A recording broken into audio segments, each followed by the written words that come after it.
Hello there, comic book fans. I'm back from the comic shop again this week, and it was quite an unusual week for me, being that I got my 6 regular comics, a trade paperback, and I even got a comic out of the dollar bin. Trade paperback I got is this one right here, The Auteur, Book 2, Sister Bambi. And it's funny because I forgot I ordered this. Last week, what came out? The Eltingville Comic Book and Sci-Fi Club, the Eltingville Club, I think it's just its short name, collection came out, and I thought I ordered that, but it didn't show up on my email for being in my pull list. And I went, why is that? How did that not show up? Then this week, this showed up on my email pull list. I went, The Auteur, did I order that? And then I remembered, I was thinking about ordering the Eltingville Club book, but then I said, you know what, I've just read the back half of that in singles since it just came out. And I wanted to order something I hadn't read half of before. And that was The Auteur, which I bought a Humble bundle months and months ago that had The Auteur #1 in it, some interesting art. And I really liked the first issue of Volume 1, Auteur #1. And I said, you know what, I want to get that when it comes out in trade. Of course, it has been out in trade, and I never got it. So when I saw Volume 2, I must have decided, hey, this is the one I should get, rather than the Eltingville Club, which will now go on my Amazon wish list for one of my family members to get me on birthdays or Christmases. That's what my Amazon wish list is for. But it's a I just remember I read the first issue and it was a really, really weird comic. I think it's Oni Press. Yep, Oni Press. So, now I remember. I ordered it. I wanted a small press book that I had never read before. So, that's The Auteur, Book 2, Sister Bambi. And then, of course, we've got the new issue of Usagi Yojimbo, 152.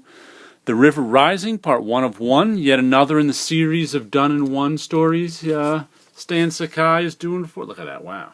Nice picture. Usagi all battered. Oh, me. You hear me sing Usagi Yojimbo's praises every month. It's one of my favorite comics that I've been buying forever. And he's really knocking it out of the park with these done-in-one stories. I enjoy them thoroughly. Let's see, last issue, Usagi ran into the remnants of a battle where a woman who was being carried from town to town to get married, her whole contingent of bodyguards were ambushed and killed, and he had to get her through safely and figure out who was trying to kill her. But, I can't help but sing Usagi's praises every month. It's a good comic. You should check it out. And now we've got Dark Horse Presents issue number 19. This is volume 3. It's feeling, I guess it's back to its 48 pages. It's feeling a little slimmer. I think they've had extra-sized ones the last couple of months. Anthology book that I like. Of course, the prize in this one for me, the gem, is Carla Speed McNeil's Finder. Let me see, there's Carla Speed McNeil's Finder. Right there. This story is real interesting. And she's actually talking on the phone there. They talk on their electronic phones by making that phone gesture. But this one's interesting in that this is all about this woman right here. At least I think she's a woman. Who is, I guess she's an heiress. She's heir to some sort of fortune. She's got a big house to take care of and no income. So she's trying to figure out what to do with herself. And I think she's a woman because I had forgotten until last issue when I was reading this that she belongs to the clan, I forget which clan they're named. Carla Speed McNeil has invented all these different clan families that people come from. And in hers, the men and women all look alike. You can't tell a man from a woman by just looking at them because they all appear as women. And that's how they like it. They don't like people outside their clan to be able to tell if they're male or female. And I think that was funny because I had forgotten that, and I was reading last issue, and they started mentioning something about male genitalia, and I was like, what? Oh, some of these women are men. But Carlos B. McNeil's Finder is the gem of Dark Horse Presents, but I like the rest of it too. All sorts of good stories going on here. And then we've got Stray Bullets, Sunshine and Roses, number 12. That doesn't look like a good time right there. Car crash. We've been waiting this whole time for these two knuckleheads to get their plan together. You know what are they? Orson and Beth? Man, you'd think I'd remember their names after reading about them all these years. They're trying to get their act together, get their plan together to rip off, Spanish. Ooh, geez, I can't remember that. I know his nickname is Spanish something, so all of a sudden I can't remember. I'm getting old. But you just know their plan's not going to work out. They don't think their plan... They just came to the realization, I think at the end of that last issue, that their plan is very, very bad. So that I'm not sure what they're going to do next. If they're going to go through with it, come up with another plan, or just run away. Either way, David Lapham's Stray Bullets is always a fun read. Check it out. And here we go with Rachel Rising number 40. Oh man, only this and 2 other issues left of Rachel Rising, as she tries to track down the killer who killed her. Oh, he's so good, that Terry Moore. Rachel tries to track down the killer who killed her at the beginning of the series, who kindly took a back seat in the series. It really didn't matter who killed her. It mattered that she died and came back. So, it's been kind of interesting that here at the end of the series, they're coming full circle to Rachel is trying to figure out who killed her and if he was a serial killer, and she really wants to put him away because she thinks he's a serial killer and he might kill again.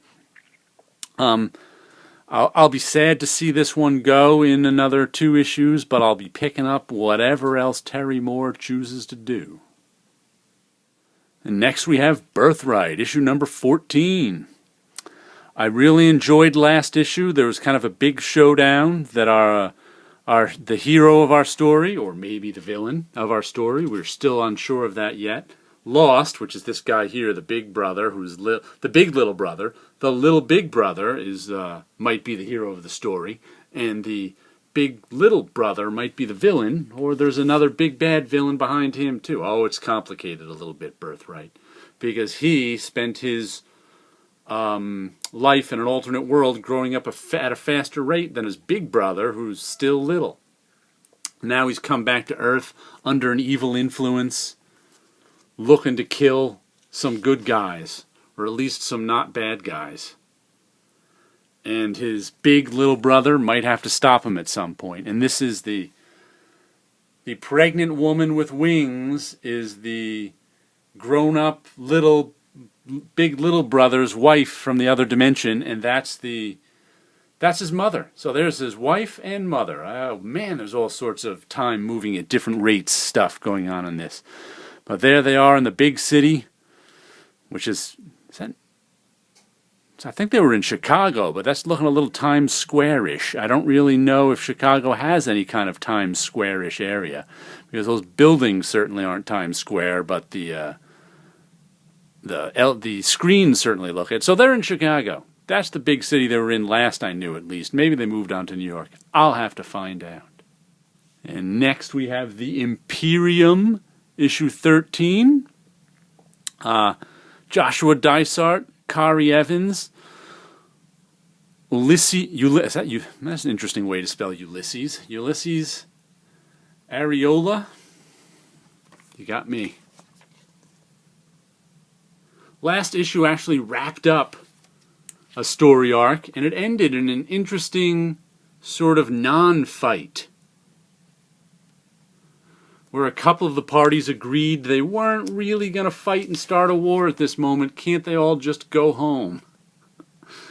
I enjoyed it. This is one of my favorite books. It's got a lot of superheroics, power politics on a world scale. It's the last of the Valiant books I'm buying. Even though I've liked the other ones, but the price of them just kind of drove me off eventually, since I've been looking for $2.99 and $3.50 books to buy. But it's good stuff, very enjoyable. Got this, like I said, this is my favorite of the Valiant books. I'm buying it. If it's $3.99, that means it's one of my favorite ones, because it's one of the more expensive ones, and it stays on the list. Check out the Imperium.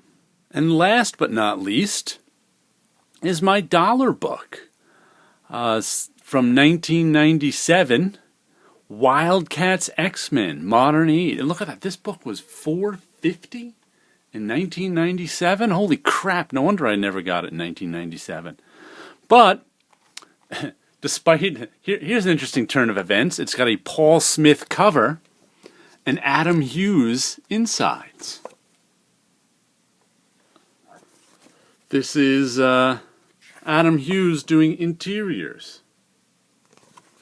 So that just, like I said, I just happened to be, I don't usually go through the dollar boxes, but I glanced through this. Here, see, there's a couple of, there's the Phoenix, Colossus, Wolverine.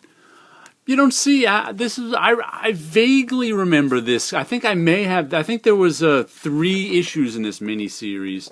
Modern Age, Old Age, Something Age, by big name artists and such. Beefcake, cheesecake. But I may have one of them. I don't even know which one. I haven't seen it in so long. But I saw this in the dollar bin and was like, you know what? I'll pay $1 for that. I'll even give it. I mean, I used to enjoy the Wildcats. I bought it way back when. Matter of fact, Alan Moore's Wildcats is. Did he do? Yeah, Alan Moore. He did. No, or did he do Stormwatch? Which was it? No, Alan Moore did Wildcats. Okay. Alan Moore's written Wildcats is some of my favorite stuff. So why not? Adam Hughes Interiors, $1. I'll take it. Finally, we'll give you a look at my background art. We got Ice Blue number 5. I'm not sure which Ice Blues I've showed off and which I haven't, but I don't think I've shown off number 5. That's my blue ink woman silhouette drawing. And we've got the Enigma Prism number 11. This one I just did. My weird surrealist mystery book. Lots of little lines, lots of parallel lines in that one.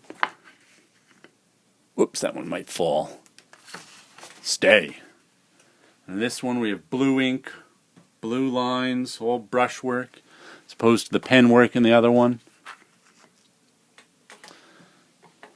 So there you go. Ice Blue, number 5, and Enigma Prism, number 11. You guys have a good week out there.